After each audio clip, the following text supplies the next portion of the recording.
that was prosperous and was destroyed, and violently destroyed, right? And so Tulsa is brought into this sort of speculative place of a Lovecraft country, right? So we get that history that is then in conversation with the contemporary vis-a-vis music, for example, right? So it is for us really to kind of think about Lovecraft country as asking us to do something. So I want us to think about also this idea of how Lovecraft moves us from the ephemeral, right? Things that are sort of not clear, things that we kind of have a sort of hint of that are not sort of manifest, as in we have a concrete history. And think about how it moves us from that space of the ephemeral to the material, right? So the episode, for example, in which Letty and her sister move and friends move into this mansion, right? And it turns out that the mansion is haunted because trapped in that space are a doctor who experimented on Black people, experimented on them, murdered them, and the Black people who were tortured and brutalized by this man. They're essentially locked into the space with their torturer. And so there's a moment in the show where Letty um, and Teak, along with some help from a root worker, shall we say, work to expel the ghost of the white doctor. But the way that that happens is that she essentially calls the ancestors, calls those who came before, who were brutalized, and gives them, right, materiality, makes them matter again in her present, right? And it's a calling up and conjuring and making them material, moving them from tortured ghostly figures into matter, right? That helps her in the present to get rid of the violent ghost that has trapped them in the place, right? And so, again, think about how rather than offering us a very easy story, right, the show is really challenging us to do some work. And I think it's challenging us to be in conversation with each other. And if we think about this moment where we are essentially trapped as well, right? We have the specter of this monster of a pandemic that is killing people. And we are essentially sort of trapped, most of us, and for the most part, have limited mobility, right? That Lovecraft country offers us another kind of mobility that sort of lies in the space of the imagination and the speculative, right? And if we combine that sense of imagination and speculation with the fact that we have access to technology that allows us to search for information, to seek out other people in the sort of virtual space, and be in conversation with them about this, right? So in that way, we might be able to think about the show as offering us something in our contemporary, right? And so in the same way, or in a similar manner that Letty and Teak are able to sort of call up the ancestors and sort of free them, right?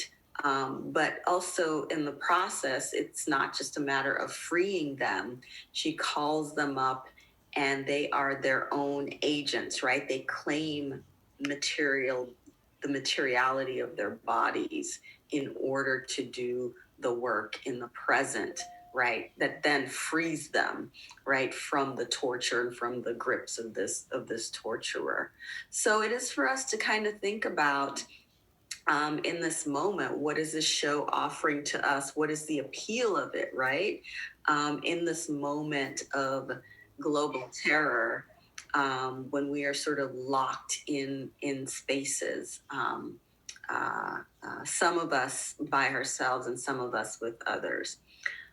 So that's kind of all I wanted to say about this. One is that Lovecraft Country, if we think about or rethink genre and think about it not as a storytelling narrative, right, but as a mashup or pastiche, it affords us something.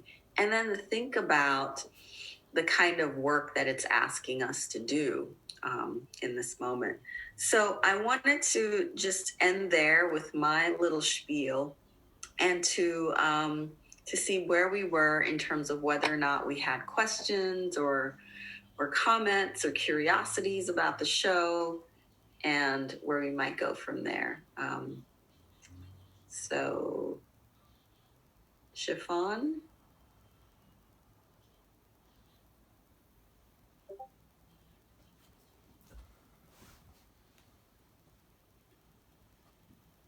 No questions? Comments? If you don't want to ask a question, you can also put questions in the chat, so that works as well.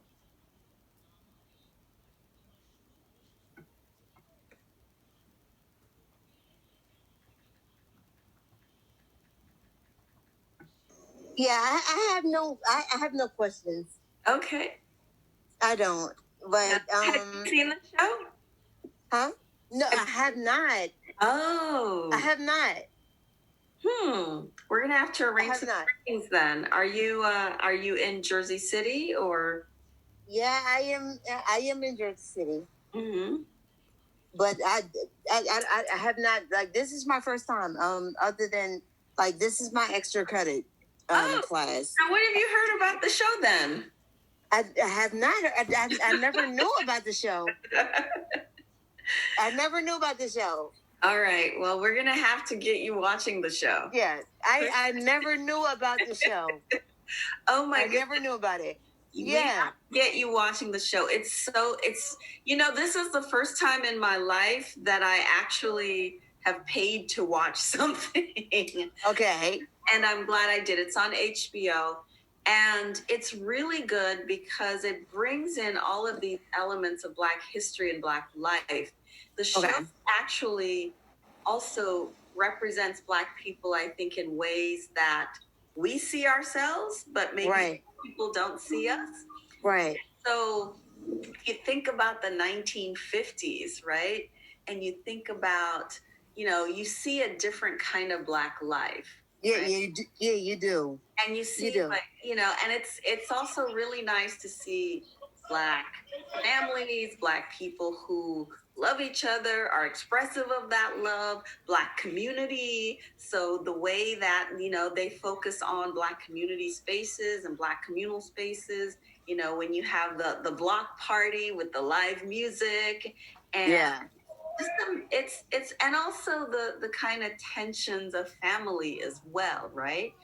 And it's really interesting that we have a young Black man and he's presented as, you get to see his vulnerability, right?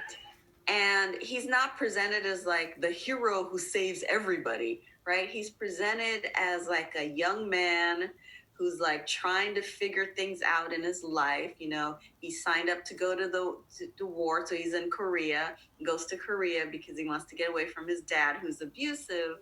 But he goes and has his war experience and comes back, and he gets reincorporated into the community. And he still has his sort of working through. But what you get from Lovecraft Country is that Black people love each other. We have challenges, we have issues, we have tensions, we have fights. There are big dramas and little dramas, but you get the sense that it is a show that understands, and it's because the showrunner is a Black woman too, right? And they're Black writers on the show. You gotta watch Lovecraft Country. I have to. I swear, from today on, I will. I And will. there are I monsters. will. And even the clip that I just showed with Anjanou Ellis, who I love Anjanou Ellis, and she plays a mom in the show, but she's a physicist. Like she Okay. does. She's a Black woman. I mean, it's not her profession, Right. but she studied. She's brilliant. She's a brilliant Wow. Black woman who time travels. She has a daughter who creates Black female superheroes, like comic. Okay. You gotta watch. the show. Yeah, I am so lost. I am so lost. I don't know. It's okay, you'll get Yeah. caught up. But there's Oh, there's also a podcast called Lovecraft Country.